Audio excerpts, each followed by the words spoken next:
নির্যাতনের পর প্রবাসীর স্ত্রী মাথার চুল কাটার অভিযোগ, শাশুড়ি গ্রেপ্তার। টেকসই রাজনৈতিক ব্যবস্থা কায়েমে জাপার বিকল্প নেই, বলছেন চুন্নু। ফেসবুক লাইভে ছাত্রলীগের নেতার ক্ষোভ, আওয়ামী লীগের বড় নেতারা বাসায় ঘুমায়, ছাত্রলীগ পালিয়ে বেড়ায়। ডিসেম্বরের মধ্যে নির্বাচনের জন্য সবাই উদ্গ্রীব, বলছেন আমির খসরু। এবং সর্বশেষ জানাবো, এনসিপি তানভীরকে জিজ্ঞাসাবাদ করলে রাঘব বোয়ালের নাম বেরিয়ে আসবে, বলছেন আবু হানিফ। শুনছিলেন সংবাদ শিরোনাম, এবারে বিস্তারিত। নির্যাতনের পর প্রবাসীর স্ত্রীর মাথার চুল কাটার অভিযোগ, শাশুড়ি গ্রেপ্তার। বগুড়ার আদমদিঘিতে পারিবারিক কলহে আয়েশা সিদ্দিকা নামে এক গৃহবধূকে নির্যাতনের পর কাঁচি দিয়ে মাথার চুল কেটে দেওয়া হয়েছে। সকালে উপজেলার চাপাপুর ইউনিয়নের বেজার গ্রামে এই ঘটনা ঘটে। তাকে বগুড়া শহীদ জিয়াউর রহমান মেডিকেল কলেজ হাসপাতালে ভর্তি করা হয়েছে। এ ব্যাপারে গৃহবধূর বাবা ইদ্রিস আলী রাতে আদমদিঘি থানায় তার মেয়ের শ্বশুর, শাশুড়ি ও ননদের বিরুদ্ধে মামলা করেছেন। পুলিশ শাশুড়ি তানজিলা বেগমকে গ্রেপ্তার করেছে। দুপুরে তাকে আদালতের মাধ্যমে বগুড়া জেল হাজতে পাঠিয়েছে। মামলা ও পুলিশ সূত্র জানায়, বগুড়ার আদমদিঘি উপজেলার চাপাপুর ইউনিয়নের বেজার গ্রামে লিটন হোসেনের ছেলে আরমান হোসেন গত 2023 সালে পার্শ্ববর্তী নাটোরের সিংড়া উপজেলার নিখিরা গ্রামে ইদ্রিস আলীর মেয়ে আয়েশা সিদ্দিকাকে বিয়ে করেন। তাদের সংসারে দুটি ছেলে সন্তান রয়েছে। সংসারে সচ্ছলতা আনতে আরমান কিছুদিন আগে স্ত্রীর সন্তানকে বাড়িতে রেখে প্রবাসে যান। এদিকে বিয়ের পর থেকেই পারিবারিক নানা কলহে গৃহবধূ আয়েশা সিদ্দিকাকে শ্বশুরবাড়ির লোকজন শারীরিক ও মানসিক নির্যাতন করে আসছেন। নির্যাতনে অতিষ্ঠ হয়ে তিনি বিষয়টি তার বাবা ইদ্রিস আলীকে অবহিত করেন। এরপর তিনি তার মেয়েকে নির্যাতন না করতে অনুরোধ করেন।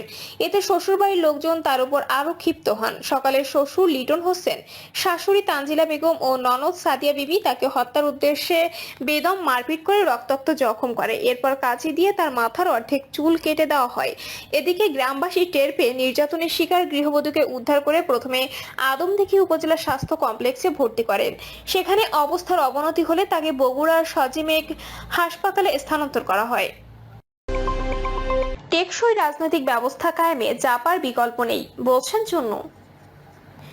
জাতীয় পার্টির মহাসচিব মোহাম্মদ মুজিবুল হক চুন্নু বলেছেন, বর্তমান রাজনৈতিক অস্থিতিশীলতা দূর করে একটি টেকসই রাজনৈতিক ব্যবস্থা কায়েম করার জন্য জাতীয় পার্টির কোনো বিকল্প নেই। তিনি বলেন, জাতীয় পার্টির 9 বছরের সুশাসন উন্নয়ন তার প্রমাণ করে।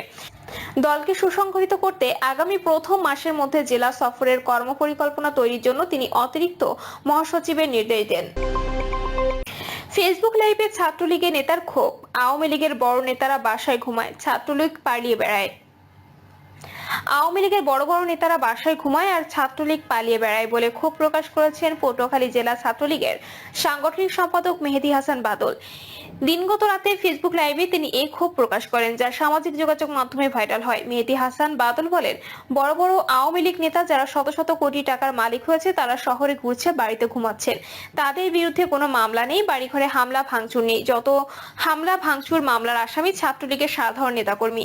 7 মিনিট 49 সেকেন্ডের লাইভে বাদল দাবি করেন, আওয়ামী লীগ ক্ষমতায় থাকাকালীন সময়ে তিনি সহ ছাত্রলীগের নেতাকর্মীরা কোনো টাকা পয়সা ইনকাম করতে পারেনি, উল্টো তারা খরচ করেছেন। তবে 5ই আগস্ট পরবর্তী সময় কেউ তাদের খোঁজ খবর রাখছেন না। ক্ষোভ নিয়ে তিনি বলেন, জেলা আওয়ামী লীগ সভাপতি কাজী আলমগীর, সাধারণ সম্পাদক ভিপি মন্নান ও আওয়ামী লীগের সাংগঠনিক সম্পাদক অ্যাডভোকেট আফজাল হোসেনকে যারা পরিচালনা করেছেন সেসব নেতারাও শহরের বাসায় কিংবা ঢাকার ফ্ল্যাটে বসবাস করছেন। এ সময় তিনি তার বসত বাড়িতে একাধিকবার হামলা হয়েছে বলেও অভিযোগ করেন। জেলা ছাত্রলীগের সাধারণ সম্পাদক তানভীর হাসান আরিফের বাসায় একাধিকবার হামলা হলেও যুবলীগ সভাপতি, সাধারণ সম্পাদক, শ্রমিক লীগ সভাপতি, সাধারণ সম্পাদক সহ অনেক নেতার বাড়িতে কোনো ধরনের হামলা ভাঙচুর হয়নি। 5ই আগস্টের আগে অনেক ছাত্রদল নেতার সঙ্গে ভালো সম্পর্ক ছিল এবং ছাত্রদলের নেতাকর্মীদের কোনো ধরনের মারধর করেনি বলেও লাইভে দাবি করেন মেহেদী হাসান বাদল।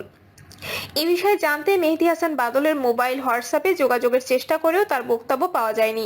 পটুয়াখালী জেলা ছাত্রদলের সদস্য সচিব জাকারিয়া আহমেদ বলেন, ছাত্রলীগের সন্ত্রাসীরা যাতে কোনো ধরনের বিশৃঙ্খলা সৃষ্টি করতে না পারে সে বিষয়ে আমরা সতর্ক রয়েছি।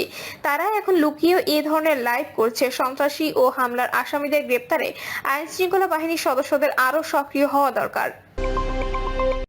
ডিসেম্বরের মধ্যে নির্বাচনের জন্য সবাই উদ্গ্রীব, বলছেন আমির খসরু। ডিসেম্বরের মধ্যে নির্বাচনের জন্য সবাই উদ্গ্রীব বলে মন্তব্য করেছেন বিএনপির স্থায়ী কমিটির সদস্য আমির খসরু মাহমুদ চৌধুরী।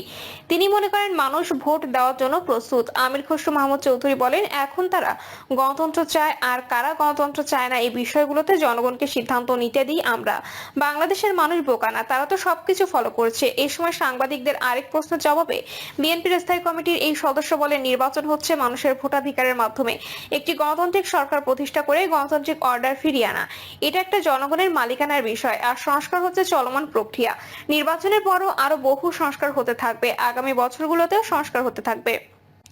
আমির খসরু বলেন, সংস্কার নিয়ে যে বিষয় ঐক্যমত হয়েছে সেটা জাতির সামনে প্রকাশ করলেই তো হয়ে যায়। প্রকাশ করে ভোটের দিনক্ষণ ঠিক করতে অসুবিধা কোথায়? ডক্টর ইউনূস বলেছেন, ঐক্যমত্যের পরিপ্রেক্ষিতে সংস্কার হবে। কোথায় ঐক্যমত হয়েছে আমাদের বলেন না। আমরা তো সবাই জমা দিয়েছি, প্রতিটি রাজনৈতিক দল তাদের সংস্কার প্রস্তাব জমা দিয়েছে।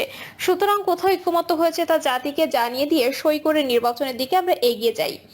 পরিষ্কার কথা। সাংবাদিকদের আরেক প্রশ্নের জবাবে আমির খসরু মাহমুদ চৌধুরী বলেন, ভোটের মাধ্যমে তো ক্ষমতায় যেতে হবে। যারা গণতন্ত্রে বিশ্বাস করবে তারা তো এটাই মনে করবে, তাই না? ভোট হবে, ক্ষমতায় যাবে। জনগণের নির্বাচিত সদস্যরা নির্বাচিত হয়ে সংসদে যাবে, ক্ষমতায় যাবে। এটাই তো গণতন্ত্র। এটা বুঝতে অসুবিধা হওয়ার তো কোনো কারণ দেখছি না।